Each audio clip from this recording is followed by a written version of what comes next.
പ്രാർത്ഥിക്കുക. കർത്താവായ ദൈവമേ, ഉടമ്പടി എടുത്തവരും ഉടമ്പടി എടുക്കാതിരിക്കുന്നവരും അവർക്ക് ആവശ്യമായ ആധ്യാത്മികമായ കഴിവ്, വിശ്വാസം, പ്രത്യാശ, ദീർഘക്ഷമയെന്ന ദൈവിക പുണ്യങ്ങളാൽ ഞങ്ങളെ എല്ലാവരെയും പ്രായോഗികമായി അങ്ങ് അഭിഷേകം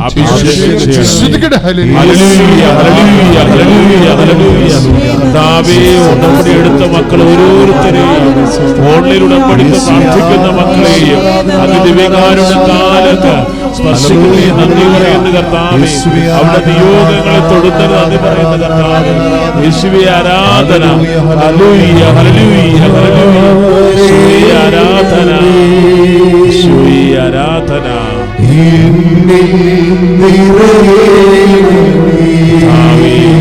ആരാധിക്കുക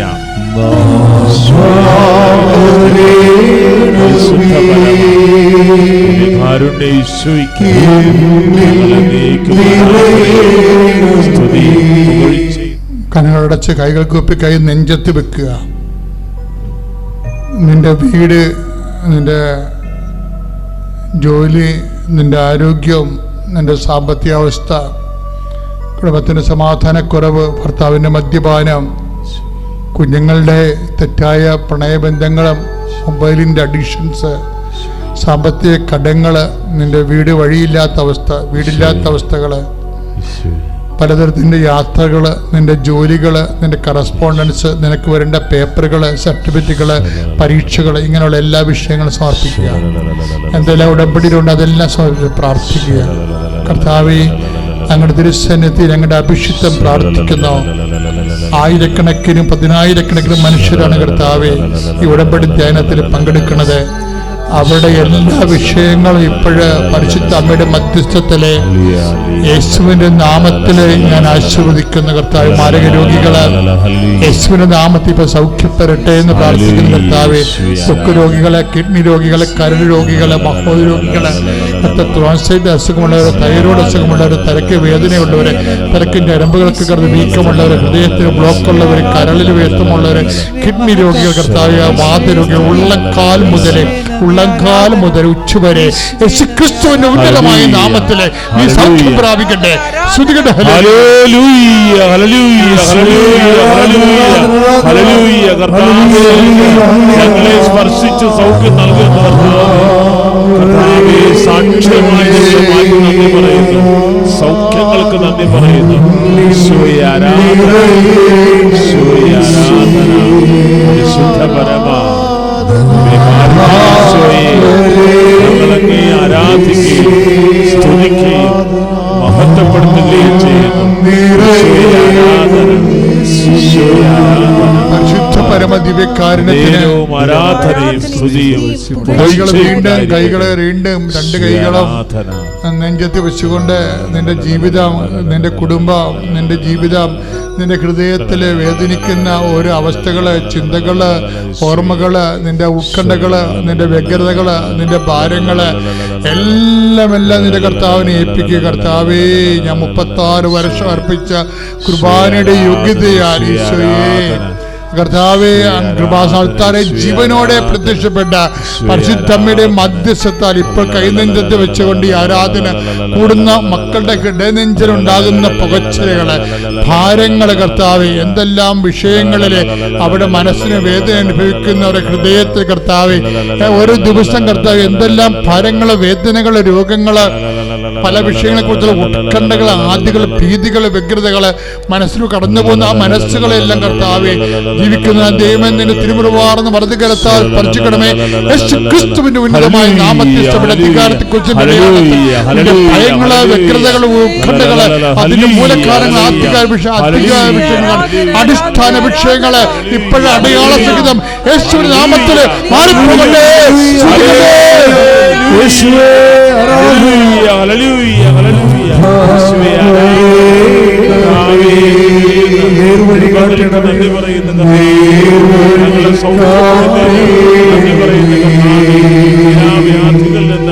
ഞങ്ങളെ വീണ്ടെടുത്ത് നന്ദി പറയുന്ന ആരാധനയായിരുന്നുകൊണ്ട്, ഓൺലൈനായിരുന്നുകൊണ്ട്, തത്സമയവും മക്കളെ അങ്ങ് സ്പർശിക്കുന്നു പറയുന്നു. ശ്രീ ആരാധന. അതായത് ഇപ്പൊ തന്നെ ഉദാഹരണത്തിന് ലൊംബാർഡ്സ്, വിസിഗോട്സ്, അതുപോലെ തന്നെ മൂർസ്, ഇവരെല്ലാം റോമിനെ ആക്രമിച്ച് പൊട്ടിച്ച് തവിട് പൊടിയായി കഴിഞ്ഞപ്പോൾ അച്ഛന്മാരെയും വിശ്വാസികളെയും സിസ്റ്റേഴ്സിനെയൊക്കെ 100 കണക്കിന് കൊല്ലുമായിരുന്നു ഈ ലൊംബാർഡ്സ്. ഇതിപ്പോൾ ഭീകരവർഗമാണ്. അങ്ങനെ വന്നപ്പോൾ ലൊംബാർഡ്സ് ക്ലാരപ്പുണ്യാളത്തിയുടെ കോൺവെൻറ്റിലൊക്കെ 100 കുതിരകളുമായിട്ട് വെട്ടിക്കൊല്ലാൻ വേണ്ടി കയറുമ്പോൾ ക്ലാരപ്പുണ്യാളത്തി ഈ നാഴി പോലെ ഒരു സംവിധാനത്തിലാണ് കുർബാന അന്ന് സൂക്ഷിച്ചിരുന്നത് രോഗികൾക്ക് വേണ്ടി. ആ നാഴി, ചെറിയ നാഴിയും പിടിച്ചുകൊണ്ട് പുറത്തേക്ക് വരും. കർത്താവേ, ഞങ്ങൾക്ക് ആരുമില്ല, നീ മാത്രമേ ഉള്ളൂ എന്ന്. അതുകൊണ്ട് തന്നെ ഈ ലൊംബാർഡ്സിൻ്റെ മുമ്പിൽ ഇങ്ങനെ വിറച്ചു തള്ളി തുള്ളി കുർബാനയുമായിട്ട് നിൽക്കും. അതോടുകൂടി ഇവർ പിന്തിരിഞ്ഞു പോകും. അന്ന് മുതലാണ് ആരാധന തുടങ്ങുന്നത്, ദിവ്യകാരുണ്യ ആരാധന. അപ്പം ഇങ്ങനെ ആരാധനയായാലും ജപമാലയായാലും കുരിശിൻ്റെ വഴിയായാലും സഭയുടെ ഓരോ ആപൽഘട്ടങ്ങളിൽ കിട്ടിയ അഭിഷേകങ്ങളാണ്. അതെല്ലാം ഒരു വ്യക്തികളിലൂടെ തുടങ്ങിയതാണ്.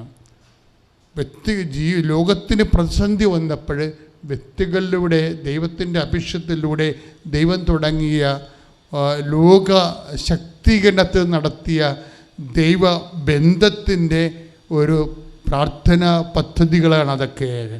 പക്ഷെ ഉടമ്പടി അതല്ല. ഉടമ്പടി മനുഷ്യരാശിക്കൊരു പ്രതിസന്ധി വന്നപ്പോൾ ഉണ്ടായതല്ല, ദൈവത്തിനൊരു പ്രതിസന്ധി വന്നപ്പോൾ ദൈവം കണ്ടുപിടിച്ചതാണ് ഉടമ്പടി. അതാണ് മറ്റു പ്രാർത്ഥനകളും ഉടമ്പടിയും തമ്മിലുള്ള വ്യത്യാസം. ദൈവത്തിന് പ്രതിസന്ധി വരുമ്പോൾ നിങ്ങളൊക്കെ ദൈവത്തിന് പ്രതിസന്ധിയാണ്. അതെ, ദൈവം സൃഷ്ടിച്ച ജനം ദൈവത്തെക്കാൾ ഉപരി ദൈവത്തിൻ്റെ കൽപ്പനകൾ മറന്ന് സാത്താന് വിധേയപ്പെട്ട് കൃപ നഷ്ടപ്പെടുത്തി പോയപ്പോഴാണ് ഏദനിലെ ആദ്യത്തെ ഉടമ്പടി ഉണ്ടാകുന്നത്. മനസ്സിലായില്ലേ? പിന്നീട് ഏദൻ്റെ ഉടമ്പടി കഴിയുമ്പോഴാണ് രണ്ടാമത്തെ ഉടമ്പടി. ആദത്തിൻ്റെ ഉടമ്പടി കഴിഞ്ഞ ശേഷമാണ് ഏദൻ ഉടമ്പടി. ഏദൻ ഉടമ്പടി തന്നെയും ആണ് മരിയൻ ഉടമ്പടി. എന്താണ്? ഈ കൃപ നഷ്ടപ്പെട്ട മനുഷ്യന് വീണ്ടും കൃപ അഭിഷേകം ഉണ്ടാകാൻ വേണ്ടി ദൈവം കണ്ടുപിടിച്ചാണ് ഉടമ്പടി. കൃപ നഷ്ടപ്പെട്ട മനുഷ്യന്, അശക്തരായിപ്പോയ മനുഷ്യർ, ദൈവത്തിന് അകന്നുപോയ മനുഷ്യർ, ജീവിതത്തിൽ തരിപ്പണമായി പരാജയപ്പെടാൻ പോകുന്ന മനുഷ്യനെ തൻ്റെ മാറോട് ചേർത്ത് വെക്കാൻ വേണ്ടി ദൈവം കണ്ടുപിടിച്ചതാണ് ഉടമ്പടി. Eden, covenant of Eden. അതിലെന്താണ് പറയണത്? നിനക്ക് സ്ത്രീക്കും തമ്മിൽ 33:15 നിൻ്റെ സന്തതിക്കും സ്ത്രീയുടെ സന്തതിക്കും തമ്മിൽ ഞാൻ ശത്രുത ഉളവാക്കും, അവൻ്റെ കുതികാലിന് നീ പരിക്കേൽപ്പിക്കുമെന്ന്. അപ്പം അവൻ അവിടെ വരികയാണ്. അവൻ മാത്രമല്ല, സ്ത്രീയും. അവൻ പറയണ പോലെ ചെയ്യാൻ പറയണത് സ്ത്രീയാണ്. മനസ്സിലായില്ലേ? അവൻ പറയണത് പോലെ ചെയ്യാൻ പറയണത് സർപ്പത്തിന് കുതികാലില്, സർപ്പത്തിന് തലക്ക് ചവിട്ടിയ അവൻ പറയണത് പോലെ ചെയ്യാൻ പറയണതും പറഞ്ഞ് ചെയ്യിക്കണതും സ്ത്രീയാണ്. ആ സ്ത്രീയാണ് മറിയാം. അവരുടെ മധ്യസ്ഥത്തിലാണ് ഈ മരിയൻ ഉടമ്പടി. അപ്പോഴിതെന്ന് പറയണത് ചൊല്ലണ പ്രാർത്ഥനയല്ല, ചെയ്യണ പ്രാർത്ഥനയാണ്. ദൈവത്തിൻ്റെ പ്രതിസന്ധി ഉണ്ടായ കാലത്ത് മനുഷ്യന്മാർ കണ്ടുപിടിച്ചതല്ല, ദൈവം മുൻകൈ എടുത്ത് ചെയ്തതാണെന്നുള്ള ബോധ്യം നമുക്കുണ്ടാകണം. കൈ ഇടിച്ച് കർത്താവിനെ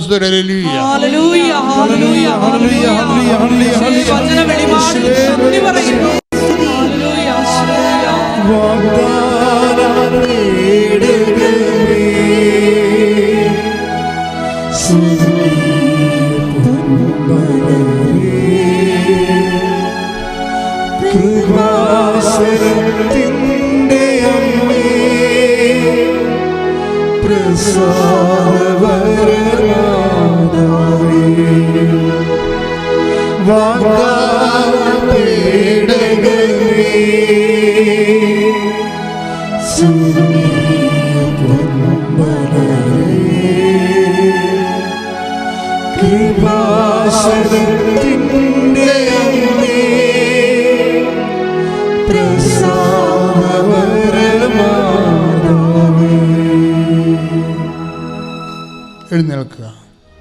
പരിശുദ്ധ പരമദിവ്യകാരുണ്യത്തിന് നേരവും ആരാധനയും സ്തുതിയും പുകഴ്ചയും ഉണ്ടായിരിക്കട്ടെ. പരിശുദ്ധ പരമദിവ്യകാരുണ്യത്തിന് നേരവും ആരാധനയും സ്തുതിയും പുകഴ്ചയും ഉണ്ടായിരിക്കട്ടെ. പരിശുദ്ധ പരമദിവ്യകാരുണ്യത്തിന് നേരവും ആരാധനയും സ്തുതിയും പുകഴ്ചയും ഉണ്ടായിരിക്കട്ടെ. ശ്രദ്ധിക്കട്ടെ. ഹല്ലേലൂയ ഹല്ലേലൂയ ഹല്ലേലൂയ ഹല്ലേലൂയ ഹല്ലേലൂയ. യേശുവേ ആരാധന ആരാധന. യേശുവേ നന്ദി നന്ദി കർത്താവേ. ഹല്ലേലൂയ ഹല്ലേലൂയ ഹല്ലേലൂയ ഹല്ലേലൂയ. യേശുവേ മഹത്വം മഹത്വം മഹത്വം. ഹല്ലേലൂയ ഹല്ലേലൂയ ഹല്ലേലൂയ ഹല്ലേലൂയ. ആരാധന ആരാധന ആരാധന. ഹല്ലേലൂയ ഹല്ലേലൂയ ഹല്ലേലൂയ ഹല്ലേലൂയ. യേശുവേ സ്തുതി സ്തുതി സ്തുതി. മധ്യസ്ഥ പ്രാർത്ഥന. എല്ലാവർക്കും ഏറ്റു പ്രാർത്ഥിക്കാം. അമ്മേ പരിശുദ്ധ അമ്മേ, അമ്മേ പരിശുദ്ധ അമ്മേ, ദൈവമാതാവേ, ദൈവമാതാവേ, കൃപാസനത്തിലൂടെ ഞങ്ങൾക്കും ഞങ്ങളുടെ ദേശത്തിനും അമ്മ മധ്യസ്ഥം തേടി തന്ന എല്ലാ അനുഗ്രഹങ്ങൾക്കും കൃപകൾക്കും ഞങ്ങളിപ്പോൾ ഹൃദയം നിറഞ്ഞ നന്ദി പറയുന്നു. അമ്മേ പരിശുദ്ധ അമ്മേ, ദൈവമാതാവേ, 2004 ഡിസംബർ 7-ാം തീയതി ഉച്ചകഴിഞ്ഞ് 2:30 കൃപാസനത്തിൽ സംഭവിച്ച അമ്മയുടെ പ്രത്യക്ഷപ്പെടലിനെ കുറിച്ച് തിരുസഭയ്ക്ക് സമർപ്പിച്ചിരിക്കുന്ന പഠനരേഖകളുടെ മേൽ വസ്തുനിഷ്ഠവും ദൈവശാസ്ത്രവിധി പ്രകാരമുള്ളതുമായ അന്വേഷണ പഠനങ്ങൾ നടത്തി ആ പ്രത്യക്ഷപ്പെടലിലൂടെ പ്രകടമായ ദൈവമാതാവിന്റെ പ്രത്യേക കരുതലും സംരക്ഷണവും വെളിപ്പെടുത്തുന്ന പീഡിതരുടെ ആശ്വാസവും പ്രവാചകന്മാരുടെ രാജ്ഞിയും വാഗ്ദാനത്തിന്റെ പേടകവും പ്രപഞ്ച പ്രകൃതിയുടെ മാതാവുമായ പരിശുദ്ധ അമ്മയുടെ ഭക്തി തിരുസഭയിൽ കൂടുതൽ പ്രചരിച്ച് ജീവിതത്തിന്റെ ദുരിത ദുരന്ത അവസ്ഥകളിൽ അകപ്പെട്ടു കഴിയുന്ന അനേകായിരം മക്കൾക്ക് ദൈവത്തിന്റെ സാന്നിധ്യവും സന്ധിപ്പും കൂടുതൽ അനുഭവിക്കുക വഴി ആത്മീയ വിശുദ്ധിയും ദൈവശക്തിയും കൈവരിക്കുവാൻ ഞങ്ങളുടെ കുടുംബങ്ങളെ ഇടയാക്കണമേ.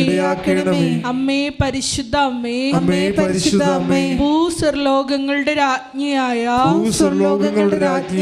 അങ്ങയ്ക്ക് ഭൗമ സംരക്ഷണത്തിനായി പ്രപഞ്ച പ്രകൃതിയെ തന്നെ തിരുസഭ പ്രതിഷ്ഠിക്കുവാൻ ഈ പ്രത്യക്ഷീകരണം വഴി ഇടയാക്കണമേ. പരിശുദ്ധ അമ്മേ, ജപമാല മാതാവേ, സകല കൃപാസനം പ്രാർത്ഥനകളോടും ചേർത്ത് ഞങ്ങളിപ്പോൾ പ്രാർത്ഥിക്കുന്ന ഈ സമൂഹത്തിന്റെ പ്രത്യേക നിയോഗങ്ങളും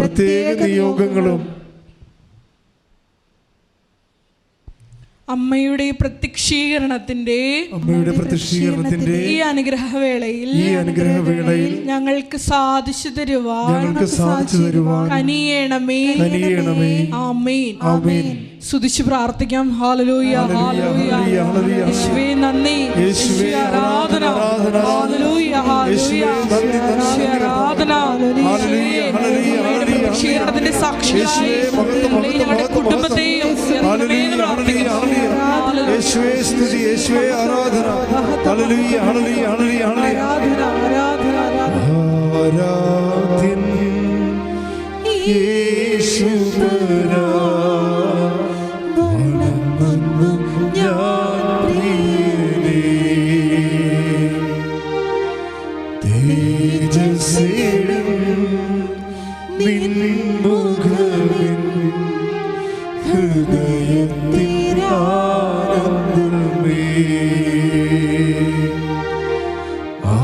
ആരാധ്യൻ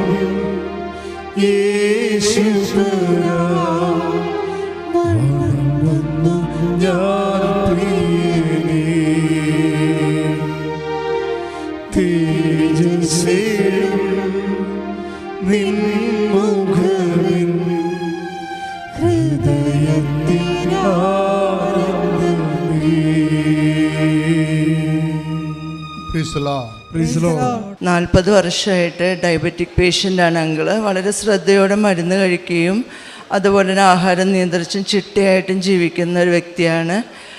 പക്ഷേ കാലിലൊരു ചെറിയൊരു വര പോലെ ഒരു മുറിവ് വരികയും അത് പിന്നീട് വലിയൊരു വ്രണമായി മാറുകയും ചെയ്തു. അതേ തുടർന്ന് പല ഹോസ്പിറ്റലുകളിലും മാറി മാറി ചികിത്സ തേടി. പക്ഷേ ഓരോ തവണയും അത് കൂടുതൽ മോശമായിക്കൊണ്ടിരിക്കുകയും അങ്കിളിന് നടക്കാൻ പറ്റാതിരിക്കുകയും പെട്ടെന്ന് ശ്വാസതടസ്സം വരുന്ന പല പല ഹോസ്പിറ്റലുകളിലേക്ക് നമ്മൾ പെട്ടെന്ന് കൊണ്ടുപോവുകയും ചെയ്യുമായിരുന്നു. അപ്പോൾ ആ സമയത്ത് ഞാൻ ഉടമ്പടി എടുക്കാൻ വന്നപ്പോൾ അങ്കിളിൻ്റെ ഒരു നിയോഗം വെച്ച് പ്രാർത്ഥിച്ചു. അപ്പോൾ അങ്കിൾ എന്നോട് പറഞ്ഞ് കൃപാസനത്തിൽ പോകുന്നുണ്ടെന്ന് പറഞ്ഞ് എനിക്ക് എഴുന്നേറ്റ് നടക്കാൻ വേണ്ടി പറ്റുന്നതിന് വേണ്ടി മാതാവിനോട് പ്രാർത്ഥിക്കണമെന്ന് പറഞ്ഞു. അങ്ങനെ ഞാൻ ഇവിടെ വന്ന് പ്രത്യേകം പ്രാർത്ഥിച്ചു. എന്നിട്ട് അങ്കിളിന് ഉടമ്പടി തൈലം നെറ്റിയിൽ പുരട്ടി കൊടുക്കും, ഉപ്പ് ആഹാരത്തിൻ്റെ കൂടെ ചേർത്ത് കൊടുക്കും, ഇടയ്ക്ക് തേനെടുത്ത് കൊടുക്കും. അങ്ങനെ ഉടമ്പടി ധ്യാനങ്ങളൊക്കെ കൂടാൻ വേണ്ടി കൊണ്ടുവന്നിരുത്തും.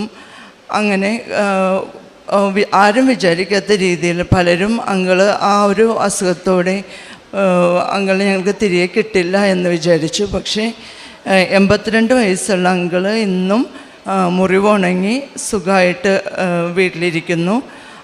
ഈ ഒരു സംഭവത്തോടു കൂടി തന്നെ ഞങ്ങൾക്ക് മക്കൾ കൂടെയില്ലാത്ത ആൻറ്റി അങ്കിൾക്ക് സ്വന്തം മക്കളെപ്പോലെ നോക്കുന്ന ഒരു സഹോദരനെ ഞങ്ങൾക്ക് വീട്ടിൽ നിൽക്കുന്നതായിട്ട് കിട്ടുകയും ഇപ്പോഴും ഈ 2 വർഷമായിട്ട് ജോസഫ് എന്നാണ് പേര്, ആ മകൻ സ്വന്തം മക്കളെപ്പോലെ ആൻറ്റി അങ്കിളിനെ ശുശ്രൂഷിച്ചു വരുന്നു. പിന്നെ എൻ്റെ രണ്ടാമത്തെ ഉടമ്പടി അനുഭവം എന്താണെന്ന് വെച്ചാൽ, ഞാൻ ഈ ഉടമ്പടി എടുക്കാൻ പോരുമ്പോൾ എനിക്ക് ജോലി എറണാകുളത്തായതുകൊണ്ട് എൻ്റെ വീട്ടിൽ രാവിലെ തൊട്ട് വൈകുന്നേരം വരെ സഹായിക്കുന്ന ഒരു ചേച്ചിയുണ്ട്, ശോശാമ്മ എന്ന പേര്. അപ്പോൾ ഞാൻ ഉടമ്പടി എടുക്കാൻ വരുന്നതിൻ്റെ തലയാഴ്ചയിൽ ചേച്ചിയുടെ കൈ മുറിഞ്ഞിട്ട് ഡയബറ്റിക്കാണ് ചേച്ചിയും. അപ്പം നന്നായിട്ട് പഴുത്തു. ഡോക്ടർ പറഞ്ഞത് സെപ്റ്റിക്കായി എന്ന് പറഞ്ഞു. അപ്പോൾ എനിക്ക് ഭയങ്കര ബുദ്ധിമുട്ടായി. ഇനി ആ ചേച്ചി വളരെ ആത്മാർത്ഥമായിട്ട് ഞങ്ങളെ സഹായിക്കുന്ന ചേച്ചി ഇനി ഞങ്ങൾക്ക് തിരിച്ചു വരുമോ എന്നൊക്കെ ഒരു സംശയമായിരുന്നു. ഇവിടെ ഉടമ്പടി എടുക്കാൻ വന്നപ്പോൾ ഞാൻ അമ്മയുടെ അടുത്ത് നിയോഗമായിട്ട് ഞാൻ ചേച്ചിയുടെ ആരോഗ്യത്തിന് വേണ്ടി സൗഖ്യത്തിന് വേണ്ടി പ്രാർത്ഥിച്ചു. തിരിച്ച് ഞാൻ ഉടമ്പടി എടുത്ത് വീട്ടിൽ ചെന്ന് കഴിഞ്ഞപ്പോൾ വൈകിട്ട് ഈ ചേച്ചി എന്നെ വിളിച്ചു. അപ്പം അതിന് തലേന്ന് എന്നെ മുറിവൊക്കെ കാണിച്ചു തന്നായിരുന്നു. പഴുത്ത് ഡ്രസ്സ് ചെയ്ത് വെച്ച് ഞങ്ങൾക്ക് വളരെ ദുഃഖം തോന്നിയ ഒരു സാഹചര്യമായിരുന്നു. പക്ഷെ ഉടമ്പടി എടുത്ത് ഞാൻ വീട്ടിൽ ചെന്ന് കഴിഞ്ഞപ്പോൾ ചേച്ചി എന്നെ വിളിച്ചു. എന്നിട്ട് പറഞ്ഞ് നാളെ തൊട്ട് ഞാൻ ജോലിക്ക് വരുന്നുണ്ടെന്ന് പറഞ്ഞു. അപ്പം ഞാൻ പറഞ്ഞ് വന്നാൽ ആ മുറിവിൽ അഴുക്ക് കയറും, അപ്പോൾ വരണ്ട എന്ന് പറഞ്ഞു. അപ്പോൾ പറഞ്ഞു ഇല്ല ചേച്ചി, എൻ്റെ മുറിവ് ഉണങ്ങി, ഞാൻ വരുന്നുണ്ടെന്ന് പറഞ്ഞു. അപ്പോൾ ഞാൻ പറഞ്ഞു ആയിക്കോട്ടെ വന്നോ എന്ന് പറഞ്ഞു. പിറ്റേ ദിവസം ഞാൻ ചേച്ചി വന്നപ്പോഴേക്കും പാത്രമൊക്കെ കഴുകാനെടുത്തപ്പോൾ ഞാൻ പറഞ്ഞ് കയ്യിൽ ഇത് കയറും അഴുക്കാവും എന്ന് പറഞ്ഞപ്പോഴേക്കും നോക്ക് എൻ്റെ മുറിവ് ഉണങ്ങി എന്ന് പറഞ്ഞു. ഞാൻ ചെന്ന് നോക്കിയപ്പോൾ എനിക്ക് വിശ്വസിക്കാൻ പറ്റാത്ത രീതിയിൽ ചേച്ചിയുടെ മുറിവ് കരിഞ്ഞുണങ്ങിയ ഒരു വിരലാണ് എനിക്ക് കാണാൻ പറ്റിയത്. അപ്പോൾ ഞാനതെല്ലാം എനിക്ക് പരിചയമുള്ള എല്ലാവരോടും ഞാൻ കൃപാസനം പത്രം കൊടുക്കുമ്പോഴും എനിക്കൊരു പറയാനൊരു സാഹചര്യം ഉള്ളപ്പോഴൊക്കെ ഞാൻ ഈ അനുഭവം പറയുമായിരുന്നു. പിന്നെ എൻ്റെ ഭർത്താവ് ഇടയ്ക്ക് ഭക്ഷണം കഴിക്കുമ്പോൾ പലപ്പോഴും ഭക്ഷണം കഴിക്കുമ്പോൾ അത്ര ശ്രദ്ധിക്കാറില്ല. അപ്പോൾ 2 തവണയായിട്ട് ഞാൻ ഉടമ്പടി എടുത്തതിന് ശേഷം 2 തവണയായിട്ട് മീനൊക്കെ കഴിക്കുമ്പോൾ അത് മുള്ളുണ്ടോയെന്നൊന്നും ശ്രദ്ധിക്കാറില്ല. ഒരു തവണ 2 തവണയും വലിയ മുള്ള് തൊണ്ടയിൽ കുടുങ്ങി. അപ്പോൾ ചുമയ്ക്കാൻ തുടങ്ങിയപ്പോഴേക്കും ഭക്ഷണത്തിന് ശേഷം ഉടനെ ചുമയ്ക്കാൻ തുടങ്ങിയപ്പോഴേക്കും എനിക്ക് മനസ്സിലായി തൊണ്ടയിൽ മുള്ളു കുടുങ്ങിയിട്ടുണ്ടെന്ന്. വേഗം പോയിട്ട് ഇത്തിരി പ്രശ്നമാണെന്ന് ഭർത്താവിന് എന്നെ തോന്നിയത് കൊണ്ടാണ് പോയി കമിഴ്ന്ന് കിടന്ന് ചുമയ്ക്കാൻ തുടങ്ങി. ഞാൻ ആ സമയത്ത് എൻ്റെ വിശുദ്ധ കുരിശനോടും കൃപാസനം മാതാവേ കരുണയുണ്ടാവണേ എന്ന് ഞാൻ പ്രാർത്ഥിച്ചു. ഈ 2 സാഹചര്യത്തിലും തനിയെ തൊണ്ടയിൽ നിന്ന് മുള്ളെടുക്കുകയും ആ മുള്ളിൻ്റെ വലിപ്പം കണ്ടു കഴിഞ്ഞാൽ നമ്മൾ ഒരിക്കലും അതിൽ നിന്ന് നമുക്ക് രക്ഷപ്പെട്ടു പോരാൻ പറ്റുമെന്ന് നമുക്ക് വിശ്വസിക്കാൻ പറ്റില്ല. പിന്നെ എൻ്റെ ചേച്ചിയുടെ മോൾക്ക് കല്യാണം ആലോചിച്ചിട്ട് 2 വർഷത്തോളമായി കല്യാണം ആലോചിച്ചിട്ട് അത് നടക്കുന്നില്ലായിരുന്നു. അത് ഇപ്പോൾ ഈ ജൂൺ 22-ന് കല്യാണം നിശ്ചയിച്ചിരിക്കുകയാണ്. പത്രം ഇവിടെ നിന്ന് വാങ്ങിച്ചുകൊണ്ട് പോവും. എന്നിട്ട് എനിക്ക് വേണ്ടിയും, ഞാൻ സ്കൂളിലാണ് വർക്ക് ചെയ്യണത്, എൻ്റെ ഓഫീസിലുള്ള ചേച്ചിമാർ എന്നോട് വാങ്ങിച്ചുകൊണ്ട് വരുമ്പോൾ ഒന്ന് ചോദിക്കും, അവർക്കും കൂടി വേണ്ടി ഞാൻ വാങ്ങിച്ചുകൊണ്ട് പോവാറുണ്ട്. പിന്നെ മദർ തെരേസയുടെ സ്ഥാപനമായ വിമല ഭവനിൽ പോയിട്ട് സ്കൂൾ കഴിഞ്ഞിട്ട് വൈകുന്നേരങ്ങളിൽ എനിക്ക് പറ്റുന്ന ദിവസങ്ങളിൽ പോയിട്ട് അവിടെയുള്ള കിടപ്പ് രോഗികളെയൊക്കെ എടുത്ത് കിടത്തുവാനും അങ്ങനെ അവർക്ക് ആ സമയത്ത് വേണ്ടുന്ന സഹായങ്ങളെല്ലാം ഞാൻ ചെയ്തു കൊടുക്കാറുണ്ട്. പിന്നെ എന്തെങ്കിലും ഒരു പണത്തിൻ്റെ ആവശ്യത്തിനായിട്ട് ആരെങ്കിലും എന്നെ സമീപിച്ചാൽ എന്നെക്കൊണ്ട് പറ്റുന്ന വിധത്തിൽ തീർച്ചയായിട്ടും ചെയ്തു കൊടുക്കാറുണ്ട്. അപ്പം അമ്മയ്ക്ക് മുല്ലപ്പൂവിൻ്റെ ഒരു അനുഭവം ഞാൻ 2 തവണ എനിക്ക് അനുഭവപ്പെട്ടിട്ടുണ്ട്. ഞാൻ വളരെ ദുഃഖത്തോടെ കരഞ്ഞുകൊണ്ട് കിടന്നുറങ്ങുന്ന സമയത്ത് ഇതേപോലെ ശക്തമായ സുഗന്ധം എനിക്ക് അനുഭവപ്പെട്ടു. പക്ഷെ എനിക്ക് കണ്ണ് തുറക്കാൻ പറ്റുന്നില്ലായിരുന്നു. ഞാൻ കണ്ണ് തുറക്കാൻ ശ്രമിക്കുന്നുണ്ട്, പക്ഷെ എനിക്ക് നല്ല സ്മെല്ല് അനുഭവപ്പെട്ടു. പിന്നീട് പിറ്റേ ദിവസം ഞാൻ എഴുന്നേറ്റ് കഴിഞ്ഞപ്പോൾ എനിക്ക് ഞാൻ ഓർത്ത് എവിടെ നിന്നാണ് ഇത്രയും സ്മെല്ല് എനിക്ക് അനുഭവപ്പെട്ടതെന്ന്. അത് അമ്മയുടെ ഒരു സാന്നിധ്യമായിരുന്നെന്ന് ഞാൻ വിശ്വസിക്കുന്നു. എനിക്ക് അമ്മ തന്ന കൃപാസന അമ്മ തന്ന എല്ലാ അനുഗ്രഹങ്ങൾക്കും അമ്മയ്ക്കും തിരുകുമാരനും 1000 നന്ദി പറയുന്നു. എൻ്റെ പേര് ദിവ്യ ബിജു. ഞാൻ പെരവത്തുനിന്ന് വരുന്നു. ഞാൻ നോൺ ക്രിസ്ത്യനാണ്. ഞാൻ ഇവിടെ വരാൻ കാരണം എൻ്റെ അടുത്തുനിന്നൊരു ചേച്ചി കൃപാസനത്തിൽ വരുന്നുണ്ടായിരുന്നു. ആ ചേച്ചി മുഖേനയാണ് ഞാനിവിടെ വരുന്നത്. അപ്പോൾ 2023 ജൂലൈ 28 ഞാനിവിടെ വന്ന് ഉടമ്പടി എടുക്കുന്നത്. എനിക്ക് അതിനു മുമ്പ് എനിക്കൊരു പ്രത്യേക ഡിപ്രഷൻ വരുമായിരുന്നു. എപ്പോഴും തളർന്നു കിടക്കുന്ന ഒരു അസുഖമായിരുന്നു. എനിക്ക് പണിയൊന്നും ചെയ്യാൻ പറ്റുന്നില്ല. ആശുപത്രി ഹോസ്പിറ്റലുകളിലൊക്കെ പോയി എന്നിട്ടൊന്നും എനിക്ക് കുറയുന്നില്ലായിരുന്നു. ഗുളികകളൊക്കെ തരും, കുറച്ച് കഴിയും പിന്നെ തുടങ്ങുമായിരുന്നു. അങ്ങനെ തളർന്നു കിടന്നു. അത് ഞാൻ ഇവിടുത്തെ ഉടമ്പടി എണ്ണയും ഉപ്പൊക്കെ കഴിച്ച് എന്നും പ്രാർത്ഥിച്ച് കിടക്കുമായിരുന്നു. അങ്ങനെ എന്നും മാതാവിനോട് ചോദിക്കുമായിരുന്നു, മാറ്റി തരൂല്ലേ മാതാവേ എന്ന് ഞാൻ ചോദിക്കുമായിരുന്നു. അങ്ങനെ കുറേ നാളുകൾ കഴിഞ്ഞ് ഒരു നാൾ ഞാൻ ഇങ്ങനെ കിടന്നുറങ്ങുമായിരുന്നു. ഉറങ്ങിക്കഴിഞ്ഞപ്പോൾ സ്വപ്നത്തിലൂടെ മാതാവ് വന്നിങ്ങനെ തൊടുന്നതായിട്ട് എനിക്കൊരു അനുഭവം ഉണ്ടായി. അത് കഴിഞ്ഞ് പിന്നെ എനിക്ക് ഈ അസുഖമേ ഉണ്ടായിട്ടില്ല, ഇതുവരെ വന്നിട്ടില്ല. പിന്നെ അടുത്തൊരു സാക്ഷി എന്ന് പറയുന്നത് എൻ്റെ കൊച്ചിന് 10 മാർക്ക് ഇച്ചിരി കുറവായിരുന്നു. അവന് അഡ്മിഷൻ കിട്ടാനൊക്കെ പാടായിരുന്നു. എന്നിട്ട് ഞാൻ അമ്മയോട് പറയുമായിരുന്നു, എൻ്റെ കൊച്ചിന് മാത്രം എവിടെയും കിട്ടുന്നില്ലല്ലോ, എന്നിട്ട് ഞാൻ പത്രം വിതരണം ചെയ്തേക്കാം. എൻ്റെ അമ്മ എനിക്ക് എൻ്റെ കൊച്ചിനെ എവിടെയെങ്കിലും ഇത് കിട്ടിയേക്കണേന്ന്, അഡ്മിഷൻ കിട്ടിയേക്കണേന്ന് ഞാൻ പ്രാർത്ഥിച്ചു. അങ്ങനെ ഞാനിവിടുന്ന് കൊണ്ടത് പത്രമൊക്കെ വിതരണം ചെയ്തതിൻ്റെ വിധത്തിൽ കൊച്ചിന് അഡ്മിഷൻ കിട്ടുകയും ഒരു നല്ലൊരു കോളേജിൽ അഡ്മിഷൻ കിട്ടുകയും ചെയ്തു. അടുത്ത സാക്ഷി എന്ന് പറയുന്നത് എൻ്റെ ഹസ്ബൻഡ് വണ്ടി ഓടിക്കുകയായിരുന്നു. വണ്ടിക്ക് അധികം ഓട്ടോ ഒന്നും ഇല്ലായിരുന്നു. അപ്പോൾ ചേട്ടായി പറഞ്ഞു അത് വിറ്റിട്ട് നമുക്ക് വേറെ ചെറിയ ടിപ്പറായിരുന്നു ഓടിച്ചുകൊണ്ടിരുന്നത്, അപ്പോൾ ചെറിയൊരു വണ്ടി എടുക്കാം എന്ന് പറഞ്ഞു. അപ്പോൾ പലരോടുമായിട്ട് പറഞ്ഞിട്ട് കച്ചവടമൊന്നും നടക്കുന്നില്ലായിരുന്നു. ഞാനിവിടുന്ന് അമ്മ പ്രത്യക്ഷപ്പെട്ട അൾത്താരയിൽ നിന്ന് മണ്ണെടുത്തുകൊണ്ട് പോയി വണ്ടികളിലൊക്കെ വിതറുകയൊക്കെ ചെയ്ത് അമ്മയോട് കരഞ്ഞ് പ്രാർത്ഥിച്ചതിൻ്റെ ഫലമായിട്ട് 1 മാസമായപ്പോഴത്തേന് വണ്ടി വിൽക്കാനായിട്ട് പറ്റി. അങ്ങനെ അമ്മ ഒത്തിരി അനുഗ്രഹങ്ങൾ ഞങ്ങൾക്ക് തന്നു. കൊച്ചിന് പഠിക്കാനൊക്കെ ഇച്ചിരി മോശമായിരുന്നു. കൊച്ചിന് പഠിക്കാനൊക്കെ നല്ല ബുദ്ധി, നല്ല കഴിവൊക്കെ കൊടുത്തു. അമ്മ അനുഗ്രഹിച്ചു. ഇത്ര അനുഗ്രഹങ്ങളാണ് അമ്മ എനിക്ക് തന്നത്. പിന്നെ കാരുണ്യപ്രവർത്തി പത്രമൊക്കെ വിതരണം ചെയ്യുമായിരുന്നു. പിന്നെ രോഗികൾക്ക് ഭക്ഷണം കൊടുക്കുകയും ഇങ്ങനെയൊക്കെ ചെയ്യുമായിരുന്നു. എൻ്റെ പേര് അപർണ. ഞാൻ എറണാകുളത്തു നിന്ന് വരുന്നു. ഞാൻ ഇവിടെ ആദ്യമായിട്ട് വരുന്നത് 2023 സെപ്റ്റംബർ 5 ഞാൻ എൻ്റെ അമ്മയുടെ ഫ്രണ്ട് വഴിയായിട്ടാണ് ഇവിടെ ഉടമ്പടി എടുക്കാനായിട്ട് ആദ്യമായിട്ട് വരുന്നത്. ഞാനിവിടെ ഉടമ്പടി എടുക്കാൻ വരുന്നതിൻ്റെ മെയിൻ കാരണം എനിക്ക് ജർമ്മനി പോകാനുള്ള എല്ലാ തടസ്സങ്ങളും മാറി കിട്ടാൻ വേണ്ടിയിട്ടായിരുന്നു ഞാൻ ഇവിടെ വന്ന് ആദ്യമായിട്ട് ഉടമ്പടി എടുക്കുന്നത്. ഉടമ്പടി എടുക്കാൻ വരുമ്പോൾ ഞാൻ ആദ്യമായിട്ട് B2ൻ്റെ ഒരു എക്സാം 2 മൊഡ്യൂൾ എഴുതിയിട്ടുണ്ടായിരുന്നു. ഫെയിലായിരുന്നു. ഞാൻ ലിസണിങ്ങും റീഡിങ്ങും ആയിരുന്നു ഞാൻ എഴുതിയിരുന്നത്. ഫെയിലായി. അത് കഴിഞ്ഞിട്ടാണ് ഞാൻ ഇവിടെ വന്നിട്ട് ഉടമ്പടി എടുക്കുന്നത്. ഉടമ്പടി എടുത്ത് പ്രാർത്ഥിച്ച് ഞാൻ ഒരു നോൺ ക്രിസ്ത്യനാണ്. അതുകൊണ്ട് തന്നെ ഞാൻ ഇവിടുത്തെ രാവിലത്തെയും വൈകിട്ടത്തെയും പ്രാർത്ഥന മാത്രം പ്രാർത്ഥിക്കുകയുള്ളായിരുന്നു ഫസ്റ്റ് ഉടമ്പടി എടുത്തപ്പോൾ. അത് പ്രാർത്ഥിച്ച് ഒരു 2-3 മാസം ഞാൻ കണ്ടിന്യൂസ് ആയിട്ട് അത് മാത്രം പ്രാർത്ഥിച്ച് ഒരു എക്സാം ഡേറ്റ് എടുത്തു. എക്സാം എഴുതി ഉടമ്പടി കാശുരൂപം കൊണ്ടുപോയി പ്രാർത്ഥിച്ചു. ഇവിടുന്ന് കിട്ടിയ ഉപ്പ്, തേൻ എല്ലാം യൂസ് ചെയ്ത് തന്നെയാണ് ഞാൻ എക്സാം എഴുതിയത്. പക്ഷേ എക്സാം റിസൾട്ട് വന്നപ്പോൾ അതും ഞാൻ ഫെയിലായിരുന്നു. അപ്പോൾ എനിക്ക് മനസ്സിലായി ഇങ്ങനെയല്ല ഉടമ്പടി ചെയ്യേണ്ടതെന്ന് മനസ്സിലായി. അപ്പോൾ കൂടുതൽ യൂട്യൂബിലൊക്കെ നോക്കി എന്തൊക്കെയാണ് കൂടുതൽ നമുക്ക് ഇൻവെസ്റ്റ് ചെയ്യാൻ പറ്റുക, അങ്ങനെയൊക്കെ നോക്കി കൂടുതലായിട്ട് ഉടമ്പടീനെ പറ്റി പഠിച്ചു കഴിഞ്ഞ് ഞാൻ ഉടമ്പടി കൂടുതലായിട്ട് ചെയ്യാൻ തുടങ്ങി. ഞാൻ പ്രേക്ഷിത പ്രവർത്തനങ്ങളും കാരുണ്യ പ്രവൃത്തികളൊക്കെ കൂടുതലായിട്ട് ചെയ്യാൻ തുടങ്ങി. എൻ്റെ വീടിൻ്റെ അടുത്തൊരു ഓൾഡ് ഏജ് ഹോം ഉണ്ട്. അപ്പോൾ അവിടെ പോയിട്ട് അവരെ സന്ദർശിക്കാറുണ്ട്. അതുപോലെ അവർക്ക് ഫുഡ് വീട്ടിൽ നിന്ന് ഉണ്ടാക്കി കൊണ്ടുപോകും. പിന്നെ അവിടെ അവരുടെ റൂമൊക്കെ ക്ലീൻ ചെയ്ത് കൊടുക്കും.